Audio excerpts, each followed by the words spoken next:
Council meeting. And this evening, we'll start with roll call, please. Phyllis Bowman. Councilor Belt. Here. Councilor Carey. Here. Councilor Lopez. Here. Councilor Salinas. Here. And Mayor Kuntz. Here. And also with us, Teresa Ozias from the law firm of Shetterly Eric Ozias is our backup city attorney and counsel. Thank you, Teresa, for joining us this evening. Hopefully we won't give you any like we had. So we will.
We will start with the flag salute. And Carol, this evening.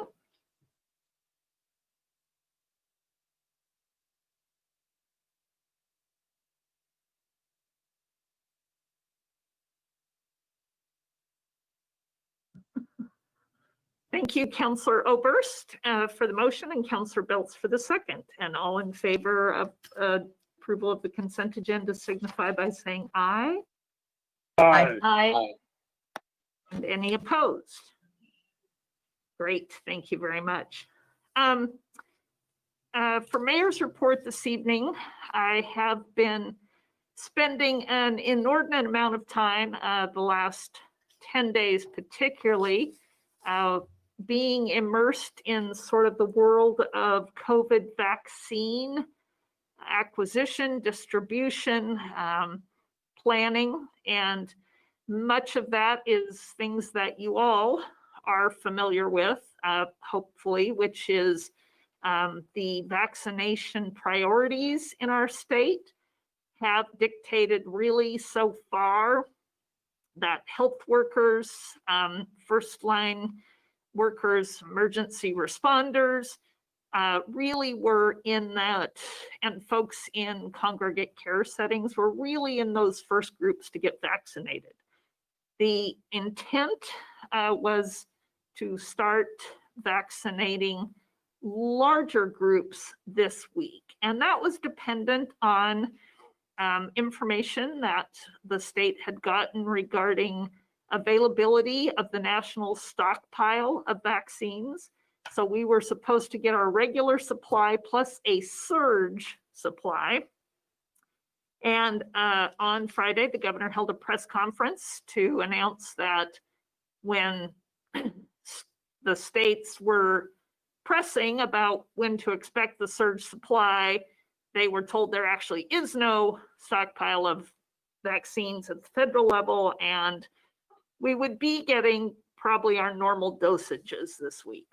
So what that means for our community, the Salem Health has been doing and is prepared to continue doing mass vaccination clinics.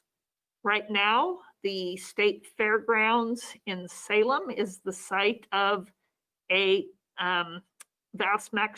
mass vaccination clinic. Their availability, their open hours, and who they are serving varies. So today, for example, it was anybody who lives or works in Marion County only, but they got a waiver to start giving vaccines to some of the groups that were prioritized as 1B, including educators who live or work in Marion County.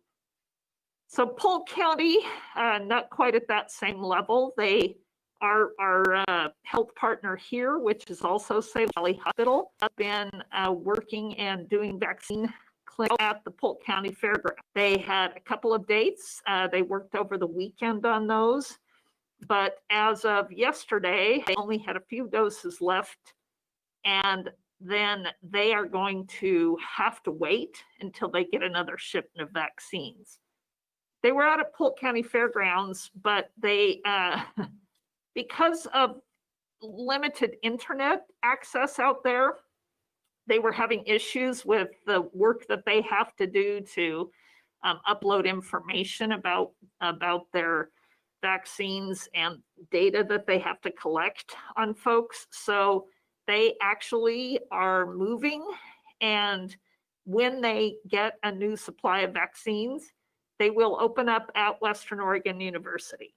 So they will be in the Pacific room there.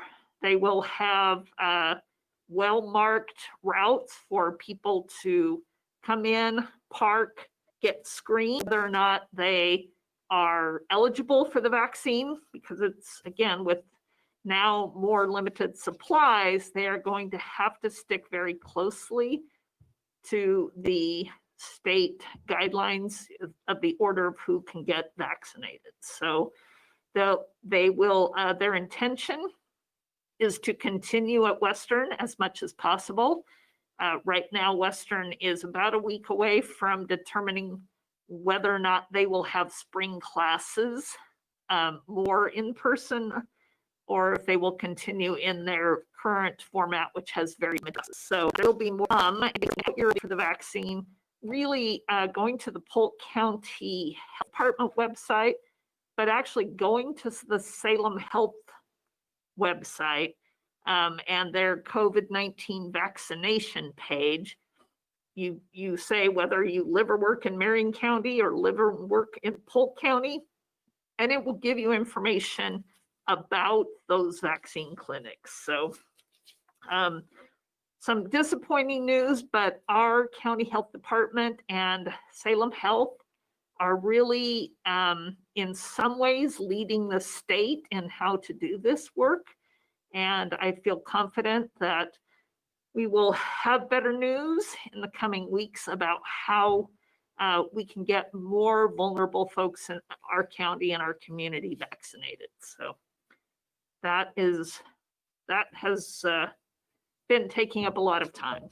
So that is my general report. The other thing this evening that to bring to you is our budget committee appointments. And unfortunately, I forgot to send this out to all of you until right before the meeting. So you should have an email from Phyllis that includes this report. We ended up with 5 openings on the budget committee. So out of 7 members, we only have 2 budget committee members returning.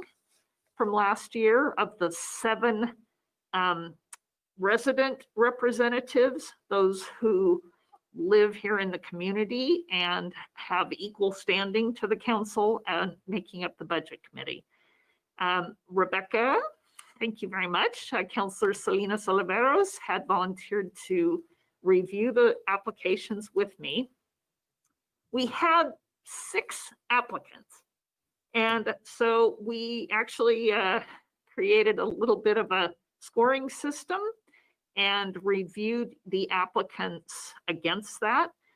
We had, in setting our, what we wanted to see, we really wanted to look for diversity. And I am extremely pleased that we received applications that included 2 women, which we don't always have a lot of women on the budget committee, included a couple of folks, younger people, because again, we get a lot of us who are retired and have more time to give in some ways, but we have a couple of younger applicants and folks with different lengths of time in the community. We saw a lot of value in that. So those things, along with their information regarding their background, their experiences, and really what they saw as their role on the budget committee, were the way that we ranked those applicants. And we have a recommendation. We would like to offer a slate of budget committee members to you. And those would be Bev Beard Leeper, Leslie Lloyd, Jonathan Media, Bill Horner, and Randy Lowry. That gives us some folks who have been on other committees for the city or boards or commissions, folks with some prior experience in our local government, and some couple of newer folks to the community. So that is our recommendation to you. And at this time, I'm sure Rebecca or I would entertain any questions you have.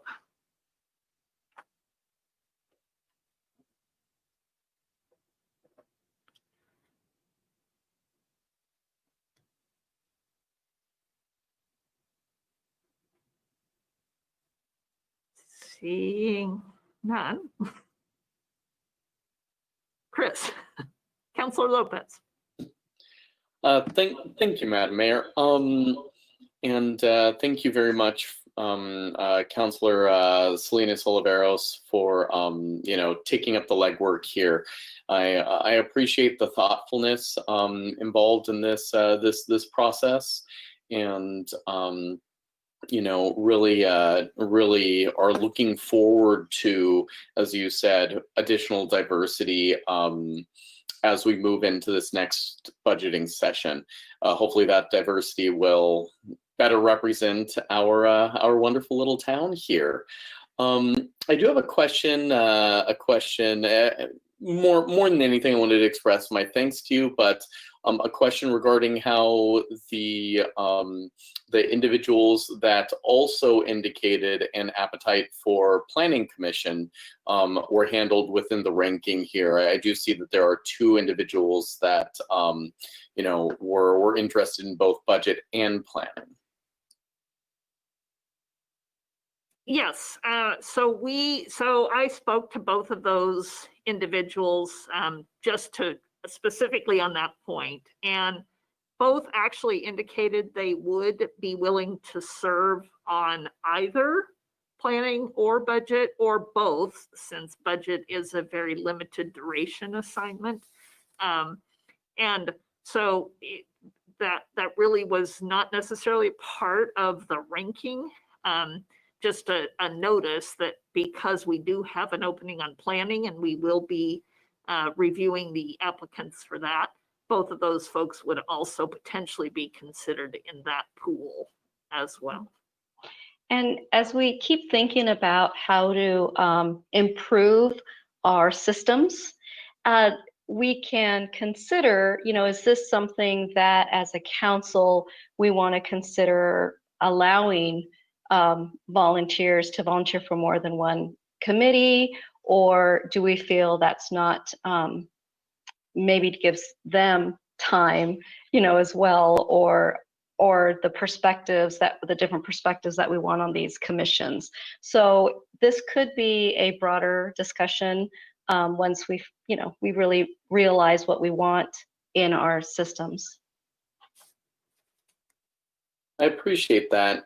Is that discussion slated for a future work session? Yes, I'll bring that forward as we go through this process and really kind of refine how it worked for us. I mean, we don't usually have too many applicants. We don't usually have the luxury of deciding amongst applicants, but I feel very hopeful with this diverse pool and the kind of recruitment I think that we can all start doing, that we'll see more of an opportunity to have those discussions as well about how people are able to serve. Yeah, and I appreciate that we are considering looking at our systems differently. I couldn't help myself. I mean, this is what I do at Chemeketa, is prepare people for the workplace. So I put in the rubric and the numbers and the strengths and weaknesses and trying to be objective and equitable. And so these are some things that we can also look at and discuss if it's something that we want to do for a work session. This is John. I think a tremendous step forward in the way we look at this. I think we do need to I don't have any idea what the criteria was. And we've got a ranking which suggests that you were able to prioritize one over the other. I think we ought to talk about what that, not now. I'm happy with where we are. But as we look at it, what was the criteria? What was you talk about a rubric, what were the cells for that? And what were the, I read the description of what we would like in terms of the outcome. I don't know how we weighed expertise, experience in the financial realm. We got one member on the that's returning, thank goodness, that's really sharp on that stuff and has really helped. I don't know whether any of the others are or not. I just simply don't know. I'm trusting both of your judgments, but I think we can refine the process because I think it's huge that we do this. I think it's great, and I think we can take this opportunity to make it better. Mm-hmm. And John, you're asking all the right questions and all of the things that we need to look at. And, and if you have specific questions about some of them, we could try to answer those for you. But yes, that's exactly where we need to move towards.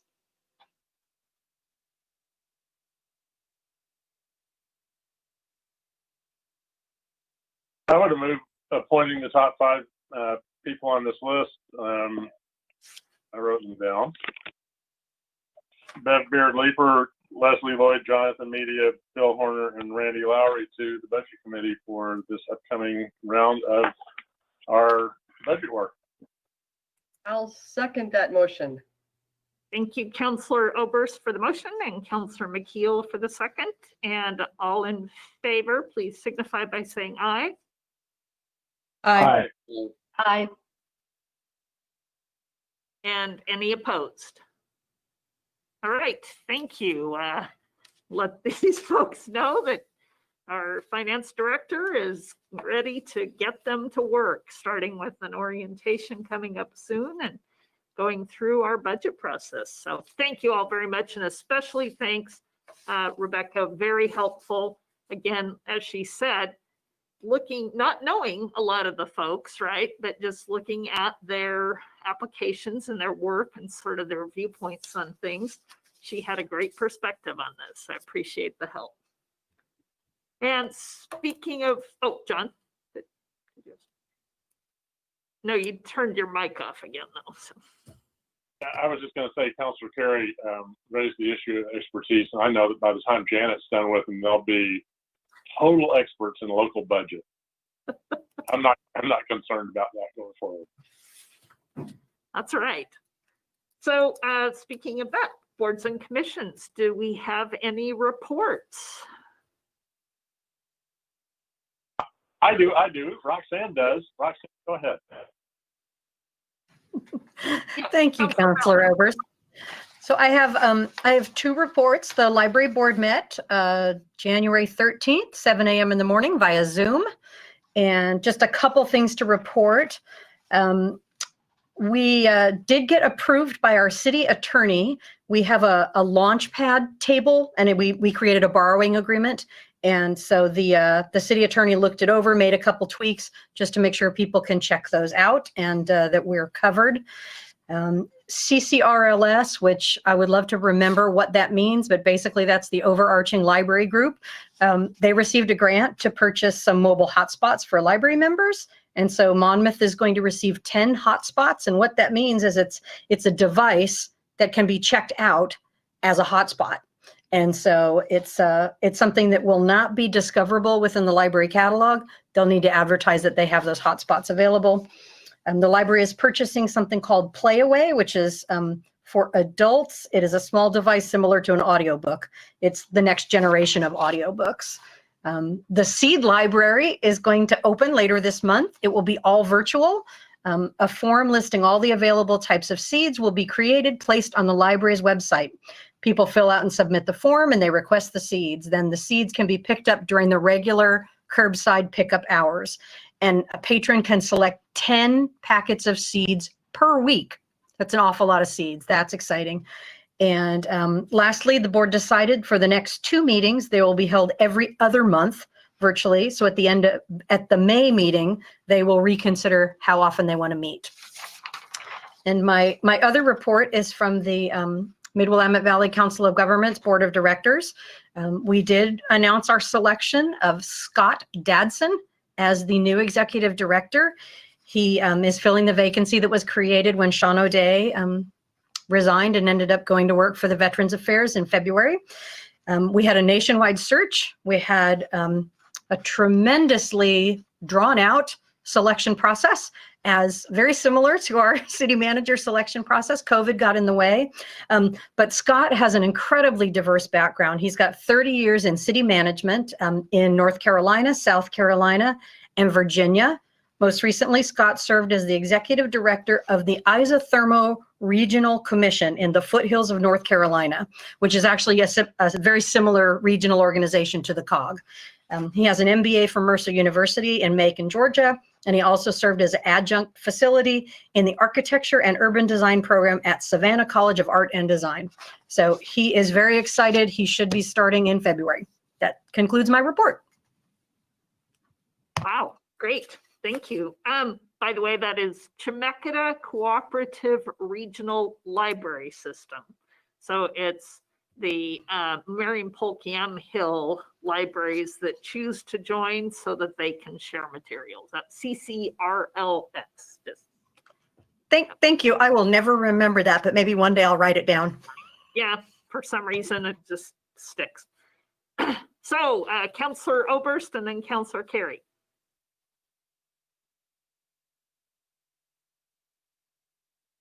Done. I clicked the thing. Sorry. On the 13th, I attended the Parks and Rec meeting, and Russ, correct me if I am mistaken here, but the choice, there was some leftover grant money from last year, and that's the piece I want to be sure I'm clear about. The commission decided to use to buy a bike rack.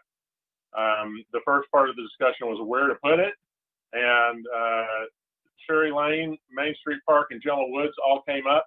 Apparently Cherry Lane is bereft of a bike rack. However, and Main Street, of course, is our most heavily used park. At the end of the day, the choice was Gentle Woods. Some kind of tubular steel powder-coated bicycle motif sort of thing, and Russ has a local area producer who will make that for us. But the nice thing is that the old bike rack that used to be in front of the old bike shop. It looked like an old high wheeler bicycle. The current occupant of that space asked that it be taken out, and so the city is going to refurbish that, and a decision on where it will go, Sherry Lane, I suppose, will be made in the future. So we'll basically 2 bike racks coming on the way. That was some old business. New business included Russ introducing the concept of a fitness court. And this would be a follow-on project once the skate park is up and running. So this was strictly introducing a concept to the commission. Fitness courts are about a half a basketball court in size and have a variety of simple exercises. Many are body weight oriented. A 7-minute 7 exercise workout, for example, is one that Flash passed. This is something that's going on nationwide, and there's a group that's been doing this since I think it was 1989. That's trying to push these out across the country. So as I say, this was just introducing us to the concept, and I think we may hear more about that in the future. There was a fair amount of time spent on the grant application process. 2 items that came up. One was to strengthen the language around the notion of promoting a recreational activity in a Monmouth Park. The body really wants to focus on finding the recreation in Parks and Rec. So trying to strengthen the language that that's the preferred applicant is a recreational activity in a Monmouth Park. But the other interesting piece that came up was paying attention to the fact that we're still in the midst of COVID restrictions. And so the first thought was, so we give you a grant, how are you going to do that if you're still under COVID restrictions when it comes up? How are you going to handle that? What are your preparations for that eventuality? The second piece that was pointed out was wanting to be sure that if, in fact, we are under restrictions, how are you going to make sure that the participants in your activity actually follow the relevant guidelines about those restrictions that would be in place at that time. Russ has done the wordsmithing on that application. It has been posted on the city website on the Parks and Recs page, and applications are due on March 1st. So if there's anyone who has an interest in applying for a Parks and Rec grant for an activity, preferentially a recreational activity in Monmouth Park, please tell them to go to the website and get that application downloaded and filled out and turned in by the 1st of March. And finally, we will be hearing an update on the skate park next time. I'll have information for you on that then. Great. Roxanne, you have a question? Yes.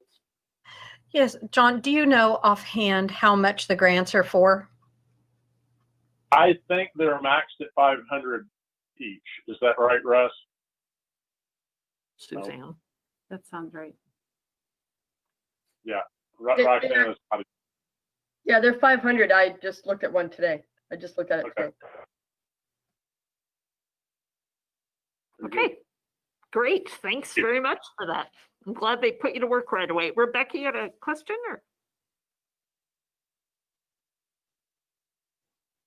Actually, I have a historic commission update. We met on January 6th at 6 p.m. Over Zoom. And Suzanne, please fill in anything I forget. So really, there were 2 things that, 2 projects that are currently being researched and worked on.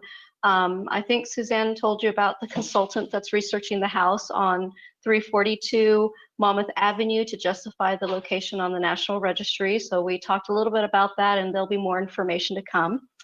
And then the other is a train mural project that the Historic Commission has been working on. And so we talked about some next steps, confirming the site, contacting local artists, thinking about the process for those proposals, and looking at grants and some financial resources for that. So it was a great group to be a part of. Wonderful. Thank you for joining up with them. I'm going to go to Councillor Carey since he had his hand up earlier, and then Councillor McKeel. Madam Mayor, members of the Council, Planning Commission meets tomorrow night. There are 2 public hearings on additions to the Ash Creek Station. I don't know the details on those. I haven't reviewed the material and would be able to attend. There's more equity in that development. So that is all. And Councilor Oberst, if you and I could talk offline at some point, I've got some ideas that I'd like you to take forward to the Parks and Rec committee. So we can do that. It's nothing urgent, but I'd just like to talk with you offline. And that's my report. Step out back after after the meeting and give a yell, and I'll see if I can hear you, John. Otherwise, give me a call. Great. Thank you. And then Councillor McKeel. Thank you, Madam Mayor. This question is to Rebecca on the Historic Commission, and maybe this is a premature question, so you're welcome to just roll your eyes or tell me to come back later. You mentioned the train mural, and I was wondering if the Historic Commission is looking at guidance to give for that mural, as in a train makes me think that this is going to be dominated by white culture.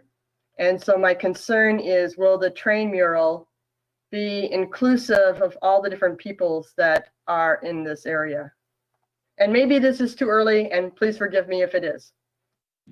No, that's a great question. I think that's something that maybe Suzanne and I and the Historic Commission can bring up the next time we meet to kind of give you a clearer answer. Thank you. It was a premature question. I apologize. No, it's a good question to think about. I appreciate it.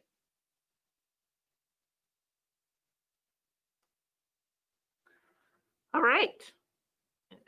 Seeing no other reports, we will move to the city manager's report. Marty Wine. Thank you, Madam Mayor, and good evening, Council. I am going to share a couple of things that if you follow along with Friday notes, you'll probably have heard about some of these things already, but I just want to be sure that I'm mentioning them again so they're staying at some part of the top of your mind. You're going to be hearing from us, the staff perspective soon about the City Hall project on several fronts. We're putting together messages about the current conditions of the conditions of the current facility. And I think I let you know that our building official, Larry Thornton, is starring in a video, a walkthrough of our current building to talk about what's happening inside the building and what's not working about the building that we've got. So we've got a video, we've got some content that we're getting ready to put on the website. What we're producing is really about the world of the City Hall building as it exists today, and also the project that we are planning and what we plan to bring to voters. And my ask to you is going to be to take a look at that content, think about how you want to communicate, help us refine those messages. And then I think the goal will be that we will all together as a team, staff and council, and then a PAC, that a political action committee that forms outside of City Hall, will be able to talk about the project between now and May. So just wanted to get you ready for, we're going to be talking about City Hall a lot. I know that some of you have. And I'll also mention, even though we have a light agenda tonight, my hope is that our next meeting with FFA Architecture will be at the beginning of February, and we'll be talking about the state of the replacement for City Hall, the costs and the design, and so we'll have lots to talk about. Let's see, the other couple of items I'm hoping to mention, I think that I said a little bit about this in Friday notes, but on behalf of the finance director, some things that you should know are happening in the world of finance. We're going to be starting up municipal court proceedings again virtually beginning of February. And our judge and our attorney and our court clerk have been considering how to manage the 30 or so cases that have been stacking up since December. And so beginning in February, we'll begin to hold as much of a virtual version of court to get these proceedings going virtually. Also, our finance director on Friday had a ratings call with Standard & Poor's, our rating agency, regarding the refunding of the MyNet issue. And she was able to update them about the city's good financial position and also the good news as far as our booming construction and development that we're seeing in town, the impacts of COVID and the stability of most of our revenues. She's hopeful of maintaining our good A+ rating. And we should know the rating results on the 25th of the month. So coming up here soon, and then we can price the bonds for the refunding at the beginning of February. Also, for the finance director has been working really hard on our audit, our city audit, and you'll be hearing from our auditors at the end of February. What's going to happen in between is that our hope is to meet the mid-February deadline for the extension of our audit that we requested. So I won't go into a bunch of the details about the audit, but you'll be getting a report about that soon. Let's see, I think that the only other two things that I would mention, one, I'm sure that you already have on your calendar, City Council priority setting is coming up January 29th and 30th. And we have a facilitator whose name is Gary Stewart, who is going to be reaching out to each of you to ask you for a little bit of your time to think ahead about what our priorities should be for the coming year and how you will work together as a council. And some of you have already done your homework and turned it in. So thank you for the work that you've done to start to think ahead about your conversation all together when we meet at the end of the month. Let's see. And then finally, at our last meeting, January 5th, you heard from a person in our community. Her name was Victoria Ray. She spoke on public comment. She brought forward a concern that we had a practice of notifying landlords for electric utility accounts in arrears and believed that that was a violation of fair housing law. So I've had a chance to talk with Ms. Ray, and she and I got to talk through the concern, and she had called in on behalf of a neighbor. I was able to talk with her about what our current practice is, and it is to share accounts that are past due and owing with, we notify the landlord of that. And best that I know, that it's not actually a fair housing law rule violation. And the tenant signs a release when they open the account that is allowed to be done. So Ms. Ray and I are still talking about her concerns and the neighbors' concerns, but I'm quite certain that our procedures are not violating a fair housing rule. But she had some suggestions for us about ways that we could improve the communications for tenants and with landlords and accounts when they are owing. And we're looking at putting some of those, many of what she suggested, those suggestions we are already doing, but finance director and I are taking a look at her suggestions just to see if there's anything else we think we should implement to be as fair as possible to those folks. So I wanted you to know how that communication moved forward. I think that for today, that's all I have for a city manager report. And Councilor Oberst, question. Marty, the practice of notifying landlords is, in the big picture, relatively recent in Monmouth, and it was the result of landlords complaining about being surprised when people moved out and leaving large bills. This is, as I say, fairly recent history, and I can't remember if Cease and John Kerry were on board at the time that we spent way too many council hours hashing through all that, but for history's sake, you might look back at some minutes and see if you can, flesh out the background. But at one point, we had landlords asking us to charge a deposit equal to the likely utility bill for 2 months for a tenant. So they wanted us to charge a $600 or $800 deposit for electric service. Other landlords said no. So it was an interesting back and forth between the landlords and council and Manager McClure and the electric department and on and on. So just wanted to put that out there that it is fairly new practice.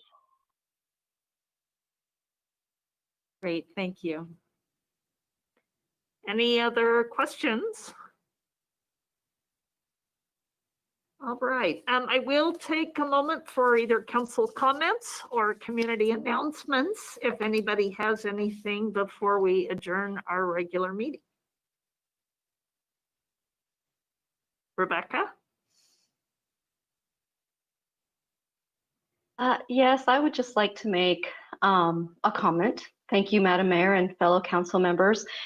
I want to comment on the horrific acts of violence that happened on Wednesday, January 6th, the insurrection of our United States Capitol. This insurrection of our Capitol by white supremacists, domestic terrorists, sadly did not surprise me or my family. We have and continue to experience and live through hateful and racist times. This was a disgusting display of white entitlement and acceptance of racism. These domestic terrorists had doors held open for them, were supported by congressmen and other public and political leaders, and were allowed to set up a noose outside the Capitol. This was a stark contrast to the Black Lives Matters protesters, people of color, people like me, people who are different, who are often met with fear, hate, and violence. This heinous act was a terrible reminder of our racist past and our present history. I keep hearing that this is not our America, but actually it is. Council McKeel shared an article with me by Ibram Kendi.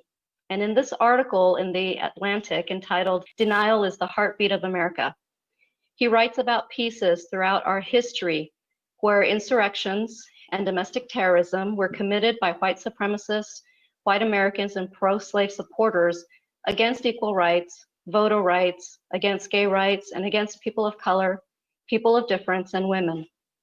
It is our denial of racism that prevents us from being the America that we believe we are. It is our denial of racism that hold back people of color and underrepresented populations. Instead of saying, "This is not who we are," or "I'm not a racist," Kendi states that we should instead say, "This is precisely who we are, and we are ashamed, and we are aggrieved at what we've done, at how we let this happen. But we will change. We will hold the perpetrators accountable. We will change policy and practices. We will radically root out this problem. It will be painful, but without pain, there is no healing." So in conclusion, as we move into discussing our vision, our city goals, let's not deny the racism that lives in our city, and let's have the courage to say that we will change.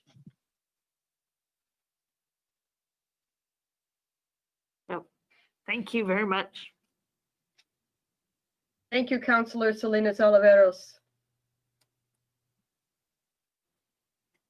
Yeah, Councilor Lopez.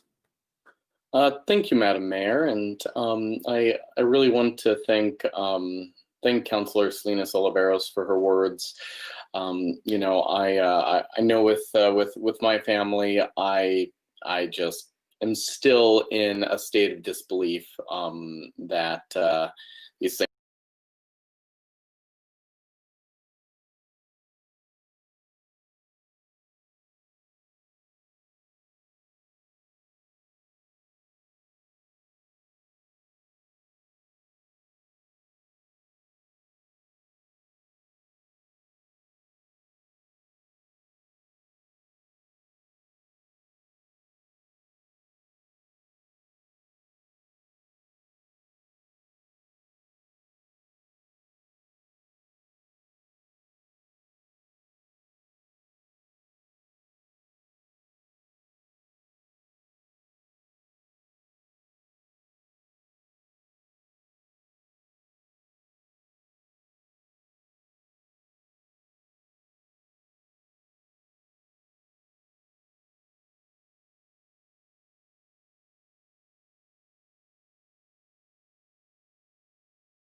and there are acts closer to home as well.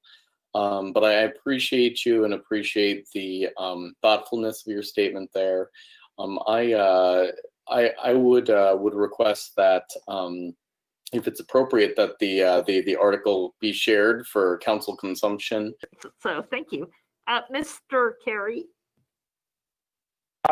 Yeah, this is excellent, and I don't recall last year's report. I will recall this one.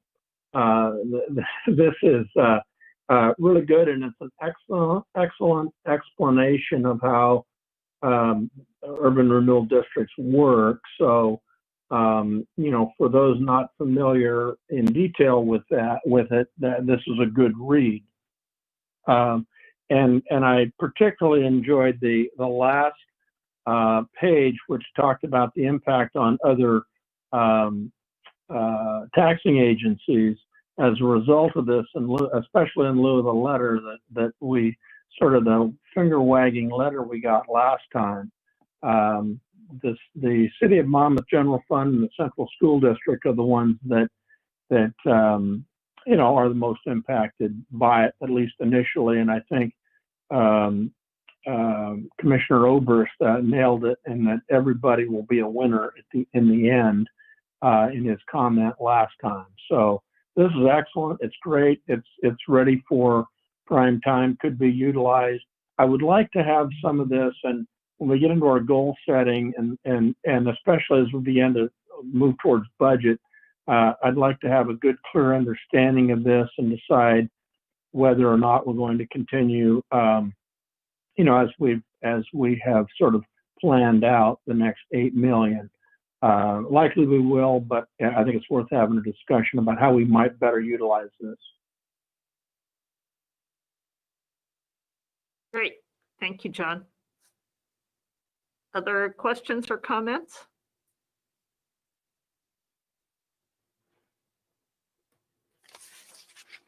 All right. And we don't need to adopt this, I don't believe. Nope. Actually, you do Yes, need we to do. approve it to go to the council and to the other stakeholders, and then I will have to do a publication of notice and send it out to them. That's right. We do have to approve this to forward to the council for their next meeting. So I will entertain that motion, which is in your packet. I move that we forward to the council. They'll be interested to read that. Second. Thank you. Mr. Carey moves and Ms. Salinas Oliveros seconds the motion. All in favor, please signify by saying aye. Aye. Aye. Well, and any opposed or just not getting to the mic, Mr. Oberst, will take that as a. All right. He appears. That's yes. I'm sorry. I was reading over a little piece there. I brain locked. Thank you. The motion passes unanimously, and I also vote aye, just so you know, because I can. And we will forward that on and share it with the stakeholders in the community, as Janet mentioned. So thank you very much. Any other business before the Urban Renewal Agency? Seeing none, I would entertain a motion to adjourn. I move that we adjourn the urban renewal meeting thing. Thank you, Carol. All in favor, please signify by saying aye. Aye. Aye. And I hear no opposition. We are adjourned. Thank you, everyone. And